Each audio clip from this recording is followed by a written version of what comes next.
My parents think my husband would be perfect for my parasitic sister at their anniversary party, but my husband asked if the neighbor was also perfect for my father. This weekend, my parents have invited my husband and me to a special dinner with other family members to celebrate their 30th wedding anniversary. Anyone would go to their parents' anniversary because it's a family gathering, but honestly, I have mixed feelings about going. The main reason I feel so hesitant has to do with my sister. You see, my younger sister and I have never been very close. Even though we're only 2 years apart, we don't have a strong bond. A lot of this has to do with how she feels about me. She holds a lot of resentment, and it's been like that since we were kids. When we were little, our parents were really strict, especially our mom. She spent years in the military, and that mindset definitely showed in how she raised us. He was always pushing us to compete against each other. It didn't matter what it was, running to catch the school bus in the morning or trying to outdo each other with chores. Everything felt like a competition between the two of us. It wasn't just about doing your best, it was about doing better than your sister at first. I think the competition between my sister and me wasn't so bad. It might have even been healthy. In the beginning we were just kids, and a little rivalry can be normal, but over time things started to change. My sister began to fall behind, especially in school. I was always good with my studies. I got good grades, got high scores on tests, and brought home report cards my parents could be proud of. Unfortunately, that only made things harder for Diana. Since I was doing well, my mom constantly compared her to me. And when Diana didn't measure up, she got harsh punishments. There were nights when they wouldn't let her have dinner, and other times they would force her to stand in a corner for hours until her legs gave out. I could tell how much it hurt her, not just physically, but emotionally too. Mom kept using me as an example. "Look at your sister," she'd say. "Why can't you be more like her?" She even forced me to tutor Diana, thinking that if I helped her study her grades would improve. I didn't mind helping, I wanted to, but it was hard to help her when she felt so much pressure from our mother. The truth was, Diana didn't enjoy studying. It wasn't her thing. She was more of a playful and active kid who liked to be outdoors, running around and using her imagination. Sitting still with a book simply didn't interest her, no matter how much they tried to make it happen. Over the years, it became increasingly clear that the constant comparisons and pressure had taken a toll on Diana. She started to resent me, and honestly, I can understand why. She felt like she was always a step behind. Always coming up short. No matter how hard she tried. But I didn't enjoy being the focus of my mother's attention.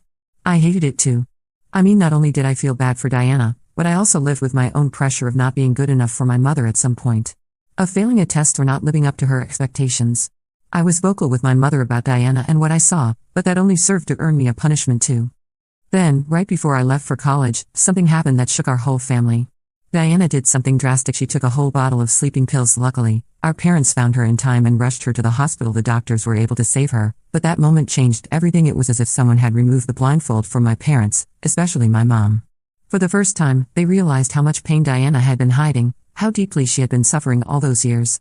It took something that serious, something that could have ended in tragedy, for them to finally see the damage that had been building up inside her for so long. After the overdose, things really changed at home. My parents started attending therapy sessions with Diana to help them understand what was happening. Since then, they've treated her like she was made of glass, as if any wrong word or a little pressure could make her break. Over the years, I've apologized to my sister more than once. I've told her how sorry I am for not having been more aware, for not sticking up for her more when we were younger. I've tried to make things right, at least between the two of us. But, even now, so many years later, I still feel like my parents continue treating her like a child. They're overcompensating for all the harm they did to her, and I don't think that's good either. After high school, when my mom wanted Diana to go to college, my sister threatened to commit suicide again, saying she couldn't live away from home and didn't really need higher education. So she never went without a degree, not even good grades from high school. Diana has struggled to get a steady, good-paying job. Even when she does get employed, she has trouble keeping it. Whether it's because she misses too much work, or ends up clashing with her coworkers, she eventually gets fired. It's like a pattern that keeps repeating. My sister still lives at home, doesn't pay rent, and depends on our parents for everything. Food, bills, daily expenses, you name it. To be clear, my sister doesn't have any diagnosed mental illness right now other than the depression she struggled with back then. She goes to therapy now and then, and she's doing okay now. She's functional. She's not struggling like she was before. In fact, she has a group of friends she hangs out with. They mostly party. It's not exactly a healthy crowd, but at least she's not a loner. The only thing is she does it all with our parents' money. And I think that's what frustrates me the most. My parents never push her, never challenge her, never ask her to take responsibility. They're afraid, and I get it. They're afraid of pushing her too hard, of her doing something drastic again, and she knows it. She knows exactly how to take advantage of that fear. Sometimes it really seems like she uses it to her advantage. So when they started asking me to send money to help with daily expenses, I had to refuse. I know they're retired and don't have the same income they used to. And since Diana doesn't contribute anything, it's clear they aren't going to get very far with their savings. But I can't send them money every month to help while my sister lives like she doesn't have a care in the world. Besides, there have been other situations I'll talk about later that make it difficult for me to give them money. Now, my husband knows my whole family history. He can't stand my sister, and it's not just because she's a deadbeat daughter to my parents, but also because she has made him feel very uncomfortable on several occasions. You see, Diana constantly flirts with my husband. From the day she met him, she has always acted overly affectionate towards him. She tries to be close to him and even makes suggestive comments that are completely inappropriate. She does it under the excuse of being playful or friendly. And if I call her out on it, she plays it down, laughs and acts like it's a joke. What makes all this even worse is how my parents respond to these situations, which is the situation I mentioned before. They don't see it for what it really is. Instead of putting Diana in her place or supporting me, they completely dismiss it. They say it's just an innocent crush, like some silly kid thing. Sometimes they even make little comments that sound like they're subtly encouraging her. For example, when my husband first met my parents, we were all sitting together chatting. Suddenly, my mom said to my husband, who was just my boyfriend at the time, something like, "You were really funny. You know? You'd actually make a much better match for my other daughter, Diana. You two have the same kind of humor." Then my dad chimed in agreeing with her. He told my husband something like, "Yeah, Diana is really funny. Someone like her would probably be more fun for you." Since my husband and I were so surprised by their comments at first, we thought maybe they were just joking and tried to laugh it off. But over the years, my parents have kept bringing up the idea that my husband would have been a better match for my sister. It's like a recurring theme they have never let go of. Again and again, they've said things like he's so much more like Diana, or commented on how my husband and Diana have such similar personalities, as if that meant he ended up with the wrong daughter. Even on our wedding day right before the ceremony, my mom pulled my husband aside and asked him, "Are you sure you want to marry her?" She said it like she was giving my husband one last chance to back out, like she was hoping my husband would change his mind and leave. Can you imagine how crushing it was to hear that on our wedding day? I had a big fight with my parents about it and cut them out of my life back then, but over time they apologized, promising they would never talk that way to my husband again. However, at my sister's next birthday, they went out of their way to get my husband to stand next to her for photos or videos. My husband simply said no, and we ended up leaving early before they cut the cake. We understood our parents weren't going to change and that this was something that would continue. After that, my mom tried to justify it by saying my sister has never had a boyfriend, so she's just got a crush on my husband because he's so handsome and she likes being around him, that maybe being around him more will help her set a goal to become better and get someone like him for herself. My dad isn't much better. He said things like, "What's the harm in standing next to her for a picture if it makes your sister happy?" We stopped attending family events that involved my sister. No birthdays, no gatherings, nothing. We've completely distanced ourselves. I stopped visiting my parents completely, and my husband did too. However, my mother insists we attend this time because she has invited all my cousins and extended family and doesn't want me to miss out because people might start asking questions. But I already know what's going to happen because my sister will be there and neither of us wants to go, especially my husband. While it bothers me, I wouldn't have married him if I thought he might leave me for that loser. It's just the disrespect towards me, but my husband feels uncomfortable, so we're prioritizing his decision. I wouldn't mind seeing distant relatives I haven't seen in a while, but none of that is worth it. I'm not making this post to ask if I should go or not, but to tell about my family and get this off my chest, as the invitation has made me think a lot about my life as a child. Update 1. First, thanks to the people who commented on my post. With so many posts out there, I thought no one would read it. My husband said something to me after thinking about my parents' invitation, which has also made me think. He says that if we don't go, my parents will surely have to invent an excuse for why I'm not at their anniversary, and it will be something that won't make me look good. He thinks we should go. And if my sister gets out of line, it would be the perfect opportunity to put them in their place right in front of everyone. There would be no excuses for them to tell relatives or friends a different story later. I'm not saying it's a bad plan for my husband, but I'm thinking about it because it could also go horribly wrong. Update 2. Well, we decided to go to my parents' wedding anniversary, and honestly, I think the outcome is pretty positive. During the event, my parents were clearly excited to see me. My mom gave me a big hug and said she honestly didn't think I'd come and was so happy I did. I just nodded and smiled. Everything was going relatively well until dinner. We were all sitting around the table catching up, making small talk. Then one of my aunts casually mentioned that all the cousins were already married or in relationships, except my sister Diana. She laughed a little and asked her half-jokingly why she was still single, and if maybe she was dating someone she wanted to marry soon.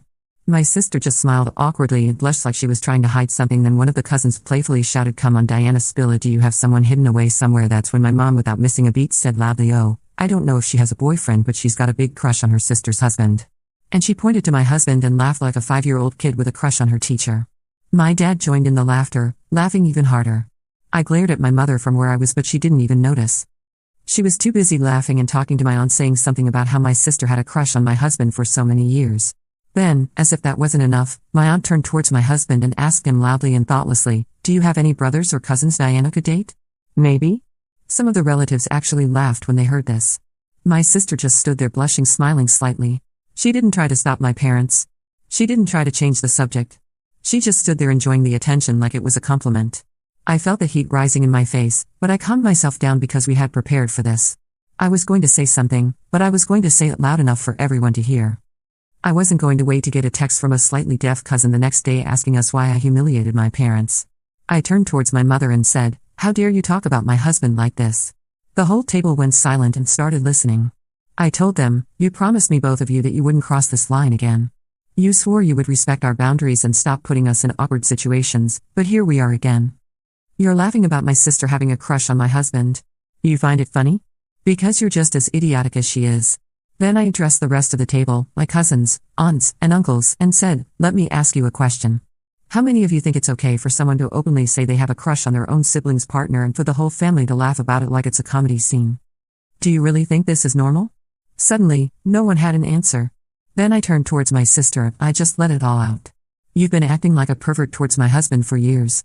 You flirt with him every time we're around. You've sent him text messages late at night even though he's never replied and has asked you to stop.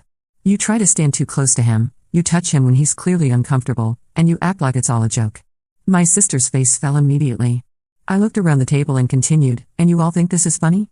You really think it's okay for someone to act like this towards their sister's husband?" I turned to my parents and said, "And you too, how many times have you made comments about how my husband and Diana would make a great couple? You've been doing this for years. You even said things like that on our wedding day. Do you realize how sick that is? How incredibly disrespectful it is, not just to me, but to my husband?" Everyone was completely silent. I was so mad at my aunt too for going along with my mother's joke. So I looked her directly in the eye and asked, "Would you ever say these kinds of things about your own daughter's partner?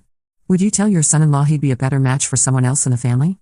Would you let your daughter act like this towards someone else's husband?" She looked surprised and then slowly shook her head. "Exactly. That's what I damn well thought. So why is it okay when my parents do it to me?" My dad looked like he was about to explode. His face was red, his fist clenched on the table, but I told him, "Don't you dare say much. Don't even try. I think Mom and your sister seem to have excellent chemistry. Maybe they should be together too. Nothing. Just a thought, always in jest. Right?" Of course, he was furious after that. My mother, on the other hand, started to panic. She tried to laugh it off with a shaky voice, saying, "I didn't mean anything by it. Come on, it's not a big deal. It's just an innocent crush. We've always joked like that about your husband and Diana. I'm sorry, but it really is funny and I wasn't trying to offend anyone." That's when my husband, who had also practiced his part, spoke to my mother. "Oh, I get it. Since everything is a joke to you, I guess cheating on your husband years ago was just fun too. Right? I think it's time for all of us to have a laugh. Come on. Start laughing." All while gesturing for them to laugh. My mother froze with wide eyes. My husband continued, I guess you also had an innocent crush on the neighbor, right? And I guess when you decided to sleep with him, it didn't mean anything. It was just for fun, wasn't it?" What my husband had said was completely true. This was an ugly little secret they had kept for years and kept secret from everyone. A long time ago, my mother had cheated on my father with a neighbor, and when he found out, she begged him not to leave. He only stayed for me and my sister. Over time, he seemed to have forgiven her or at least moved past it, but my husband knows this truth because I told him. He's kept it a secret for many years. But before coming to dinner, he asked me if it was okay for him to use all this to defend himself. And my answer was, "You have free rein to use all the ammo you want." My mother came out of her shock and immediately started yelling at my husband. She wasn't in joke mode anymore. She yelled that my husband had no right to throw that in her face and that he had crossed a line. My dad also defended my mother, calling my husband disrespectful and incredibly low. But I was also going to defend my husband, and I told them, "You crossed the line the moment you turned my husband into the punchline of your weird jokes. The moment you kept defending Diana like she was a harmless child when she has been making my husband uncomfortable for years. It's pretty creepy that a big girl like Diana has a crush on her brother-in-law. She's not a kid. She's a damn grown semi-functional adult who should become completely functional with a wake-up call. I don't know, maybe a kick in the pants to send her out on her own. My mother started crying in front of everyone to see if she could gain some sympathy points, trying to turn the situation around as if she were the victim now because here was the horrible daughter, meaning me, yelling at her and telling her a few truths. But people kept thinking about what she had said, added to the fact that my mother had cheated on my dad. Finally, Diana opened her mouth just to yell at me for ruining the party. "You always act like you're the victim," I told her.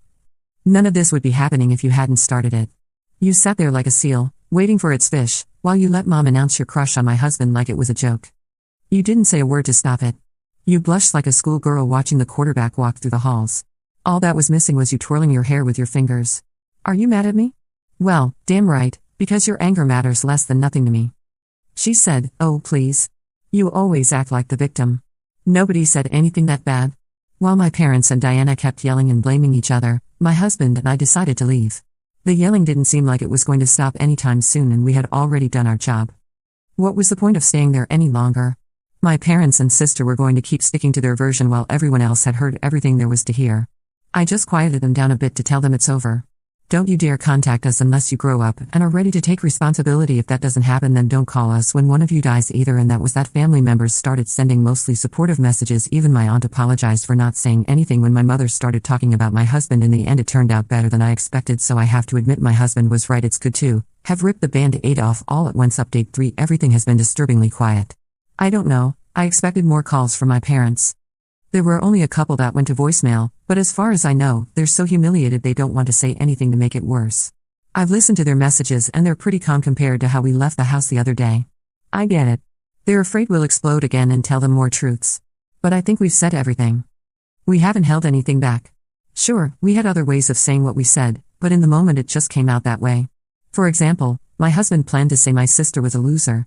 He would never even consider dating, but in the heat of the moment he forgot and only remembered the important thing, talking about my mother's infidelity. Looking back on the dinner, I think it was positive. We had to stop at a fast food restaurant after leaving there because we barely ate anything during the night, but we had a good time talking about it over some burgers and fries. Update 4: Almost 6 months have passed since my last update, with several things worth mentioning now. First of all, despite cutting off all contact with my sister and warning her multiple times, Diana has sent creepy and unsolicited love letters to my husband even after our threats to involve the police. She didn't seem to care. We had to take further action later. Then about a month ago, my husband and I received incredible news. We're expecting a baby. We were filled with joy and shared the happy news on social media. This was clearly a big mistake because earlier this week things took a terrifying turn. My husband got home from work and was surprised to find Diana sitting on our porch waiting for him. She started to get up as soon as she saw him. He immediately felt unsafe, so he ran to his car and started driving away while she ran towards the car and begged him to stay and talk to her. I can't even begin to describe the panic he must have felt in that moment. He called me and I rushed home as fast as I could. We both called the police right away, and since we already had reports against her for the creepy letters, it wasn't hard to get her locked up for a few days. All until she was released by my parents on bail, but she still has to face trial. Our lawyer had also filed for a restraining order against her, but it was still being processed when she showed up at our house. We've also talked to our lawyer, and while we can press charges against her as well as testify in court, we wondered how much a criminal trial against my sister might cost. He told us that if my parents pay for a lawyer, it could cost between $10,000 and $20,000 to defend her, but it could be much more if they choose an expensive lawyer. That gives us some peace of mind, because even if Diana doesn't get a significant sentence, my parents will have to pay substantial legal fees. Between their retirement income and Diana not contributing anything to the household, this financial burden will be considerable. It sounds vengeful, but if Diana after the party is still in romantic emo mode and still doesn't take no for an answer, and my parents don't do anything, then it will be justice or the cost of it. That takes care of things. Now these things take time, but I promise to come back with news on everything when that happens. Update 5: So much time has passed that we're already parents, but I said I'd come back, and here I am with much more than I thought I'd have to write. During all this time, we weren't scared answering some people's questions because shortly after getting the restraining order, which was granted shortly after the previous incident for obvious reasons, Diana tried to approach my husband again and violated the order. My parents lost their bail money because of that. That's the first thing. The second thing was that Diana also lost her trial, and although I don't know the exact amount my parents spent, I know she didn't have a public defender and they had to pay, which didn't do much good because Diana ended up serving a 6-month sentence between pre-trial time and post-trial time, plus mandatory court-ordered therapy for as long as necessary. Third, my parents have gotten divorced. You know how some people finally develop a backbone when pushed to their breaking point? Well, my father finally found his courage and decided to divorce my mother. Apparently, the humiliation of everyone in town knowing he was cheated on, combined with the financial stress and public embarrassment from Diana's behavior, was too much. My mother has gotten custody of Diana, not in the traditional sense since she's not a minor, but she's taken her to live with her. They'd both gone back to work because between the expenses with Diana's legal troubles and the divorce, neither of them could live on savings alone. Imagine having listened to the people who said I had already done enough with the dinner and that not dropping the charges against Diana was too vengeful on my part. I don't feel the same way. Fourth, the family has been sidelining them. They've shown it by not lending money during the trial or blocking them on social media. Fifth, social media has also been important in this because it hasn't been us. But let's just say the town knows who my parents are now and who Diana is. That's why they've had a very hard time being able to rent something after losing their house between the trial and the divorce. My father has moved out of state while my mother has only moved a few towns farther away since the court has ordered that Diana cannot leave the state. And sixth, nothing much, just that life is much happier. Diana might seem like a danger because she's still close by, but we have a restraining order and she has a record. Not even she is stupid enough to try to spend more time in prison. Seventh, it's time for more thanks and hellos while I'm still enjoying being a mom.